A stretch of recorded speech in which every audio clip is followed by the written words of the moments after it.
Hello everyone! Welcome back to our channel where you can learn English while learning life lessons. It is fun and easy. I am Isabella. And I am Jonathan. Hello everyone, it is great to see you again. Jonathan, it is already the year 2026. Happy New Year! Happy New Year, Isabella. Yes, time goes by so fast. It feels like 2025 was just yesterday. It really does. So, Jonathan, because it is a new year, do you have a New Year's resolution? Do you have a goal? Yes, I do. This year, my goal is very simple. I want to focus on my family. Family! That is a beautiful goal. Why did you choose family for 2026? Well, the world is a little uncertain right now. We don't know what will happen tomorrow. Maybe there will be big problems in the world. Maybe not. That is true. We don't know the future. It is best to hold on to the people we love.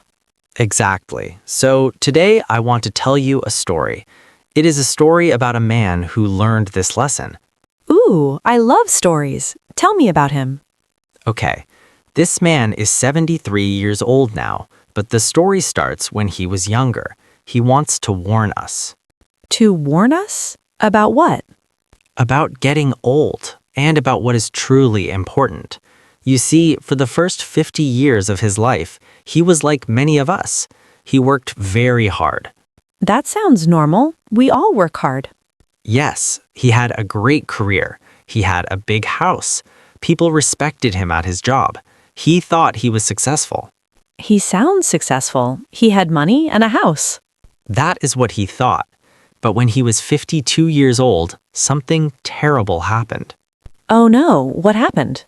He had a heart attack. A heart attack? At work? Yes, he was in a meeting. He was talking about money and business. Suddenly, the room started to spin. That is very scary. It is. He woke up in a hospital bed. His wife was crying. The doctor said he was lucky to be alive. Wow, that is a big wake-up call. It was. Lying in that bed, he realized something. He realized he had been living like a robot. A robot? You mean just working and doing what people expect? Yes, exactly. He wasn't really living. He was just surviving. He realized if he died that day, what would he leave behind? What would he leave? Just a nice house and some money. But nobody would remember his work in 5 years. That is sad. We work so hard for things that disappear. True. And he realized he believed a big lie. What was the lie? The lie is, I have time. Ah, I have time. I say that too. I say, I will do it later. Me too. We say, when I make more money, I will be happy. Or when I retire, I will travel. Yes, when I retire, I will do what I love. Everyone says that. But this man, at 73 years old, says that is a mistake. He says that day never comes. Never? Never. Because when you get the promotion, you want the next promotion. When you get money, you want more money. The goal always moves away. I understand. You climb the ladder, but the ladder is on the wrong wall. That is a perfect way to say it, Isabella. He spent 30 years climbing the wrong ladder, and you cannot go back down and start again. That is a very powerful lesson. So he had success, but he felt empty? Yes, he said success is a trap. You reach your goal, you feel happy for 48 hours, and then nothing. Only 48 hours of happiness?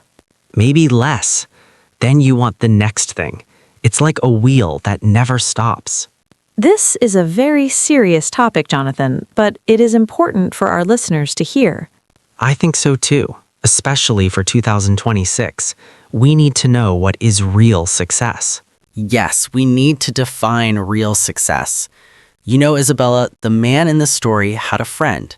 This friend worked very hard, maybe 70 hours every week. 70 hours? That is almost double a normal job. That is too much. It is. He built a huge business. He had millions of dollars, but he never took a vacation.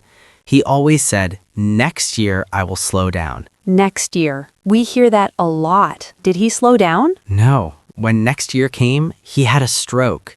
He died. He was only 68 years old. That is heartbreaking. All that work and he didn't enjoy it. It gets sadder. At his funeral, his son stood up to speak. His son said, "My father was a successful man, but I hardly knew him." Ah, Jonathan, that hurts to hear. I hardly knew him. Imagine your own child saying that. Exactly. Is that the legacy we want? Is that what we want to leave behind? Definitely not. I want my family to know me, not just my money or my job title. Me too. And this brings us to a very important point about regret. The 73-year-old man said something interesting about regret. What did he say? Did he regret his mistakes? No, he said you don't regret the things you did wrong. You regret the things you didn't do. The things you didn't do. Can you give me an example? Sure. He said he doesn't lose sleep over bad business deals.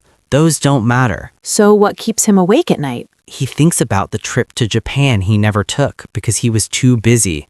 He thinks about his brother.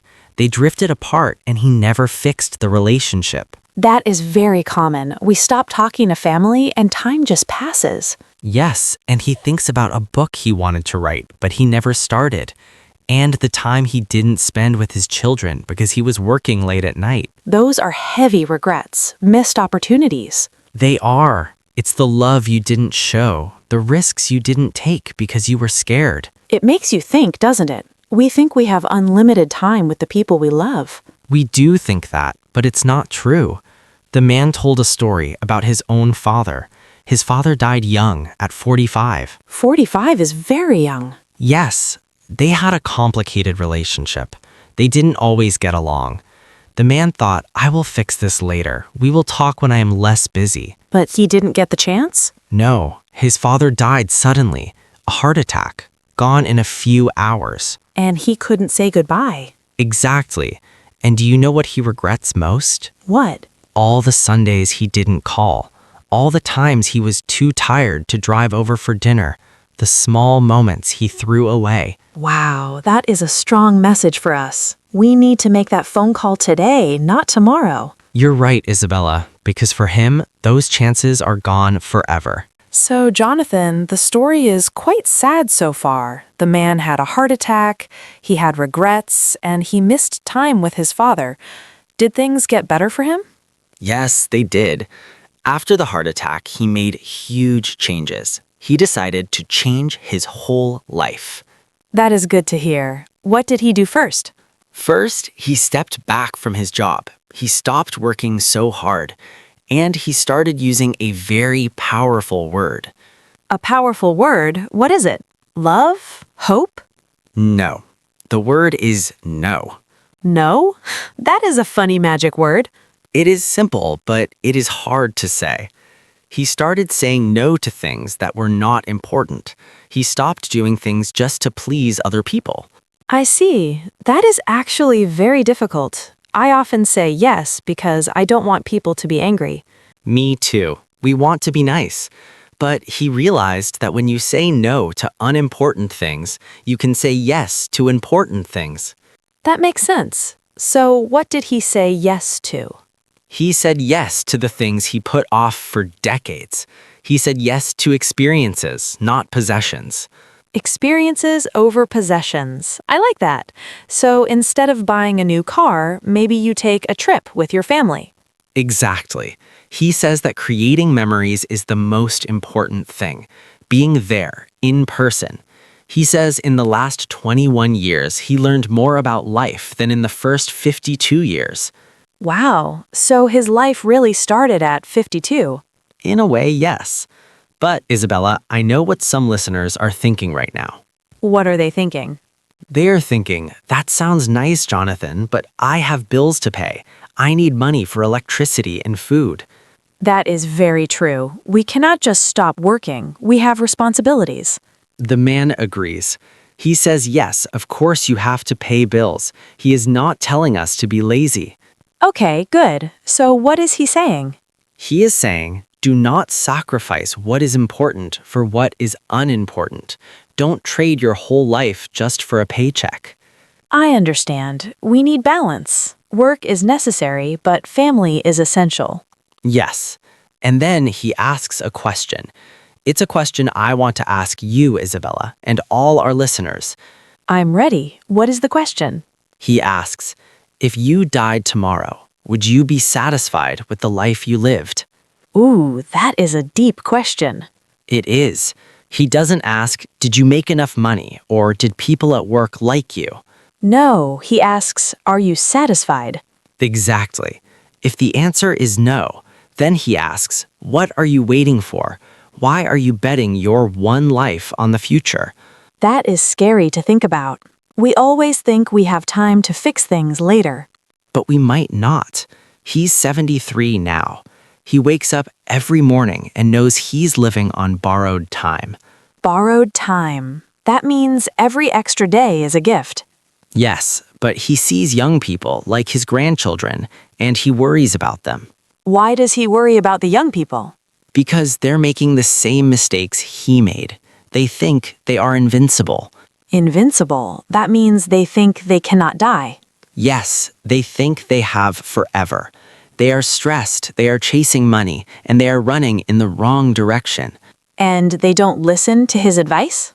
It's hard for them to listen. They're in the middle of the storm. They can't see the pattern yet. That is interesting, Jonathan. You said the young people are in the storm. What does that mean? It means they are so busy with their daily problems that they cannot see the big picture. They think my situation is special. Those old rules don't apply to me. Ah, I see. When you are young, you think you are different. You think you will never get old. Exactly. That is why the man made this video. He hopes that if enough people hear it, maybe one person will listen. Just one. He wants to save someone from his regrets. That is very kind. It is. And he reminds us of a hard truth. We are all getting closer to the end, and our loved ones are too. Oh, that makes me think about my parents. Yes, he says look at your parents if they are still alive. They are getting older every day. Someday, maybe sooner than you think, they won't be here. That is a scary thought. We always think they will be there forever. We do, but no relationship lasts forever. So, he asks, what are you going to do? What are my choices? You can continue to delay. You can say, I will call them next week. Or you can wake up today and treat time like it is limited, because it is limited. I need to call my mom today. I really do. Please do, Isabella. That is exactly what he wants. In fact, he gave a list of advice. He said, if I could talk to my 30-year-old self, this is what I would say. Ooh, I want to hear this list. What would he say to his younger self? First, he would say, stop trying to impress people who don't matter. That is a good one. We worry so much about what strangers think. Yes. Second, stop sacrificing your health for your career. Health is wealth. If you are sick, the money doesn't matter. Exactly. Third, stop delaying happiness until someday. Someday. That is a dangerous word. Someday I will go to Paris. Someday I will learn to paint. But someday is not a day of the week. He says stop waiting for permission. Just live the life you want. I love that. Stop waiting for permission. We are adults. We can choose.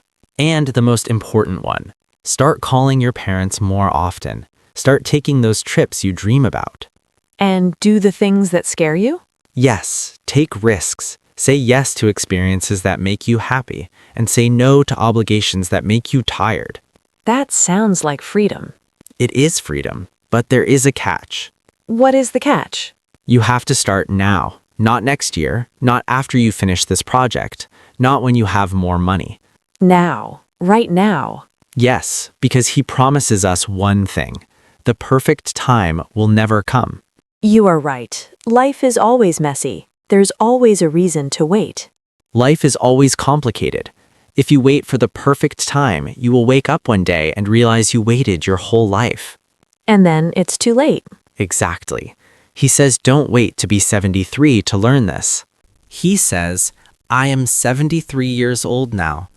If I am lucky, maybe I have 10 or 15 years left. Or maybe less. Nobody knows. Right. But he is okay with that. He says the last 21 years since his heart attack have been the richest years of his life. Richest? Does he mean he made more money? No, not money.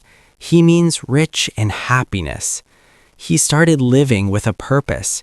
He traveled to places he always wanted to see. That sounds wonderful. He deepened his relationship with his children and grandchildren.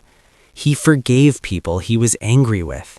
And he said, "I love you," thousands of times. It sounds like he finally found peace. He did. And here's the funny thing, Isabella. He says he's happier now at 73 with very little time left than he was at 30 when he thought he had all the time in the world. That is a paradox. It is strange but true. When you know time is short, you stop wasting it. Exactly. You stop delaying your joy. You make the time right now. So, Jonathan, what is the final message for us? What should we do today, right now?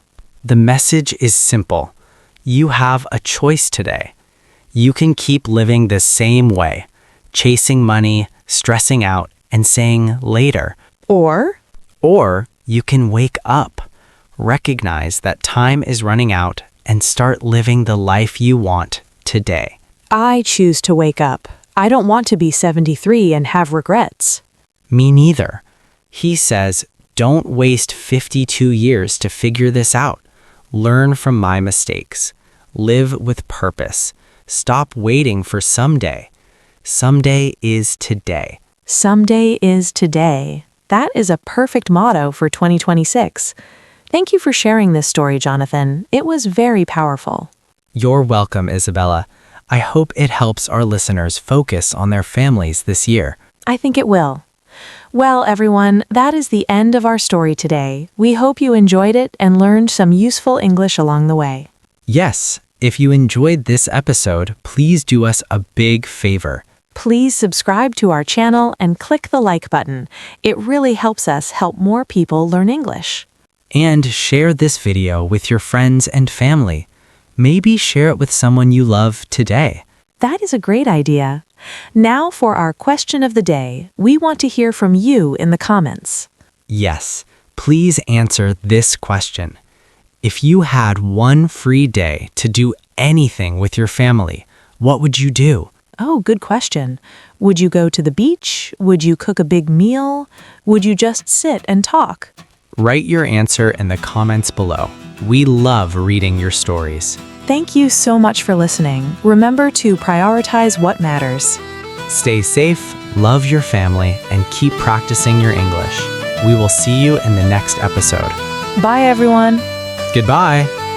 And there has a girl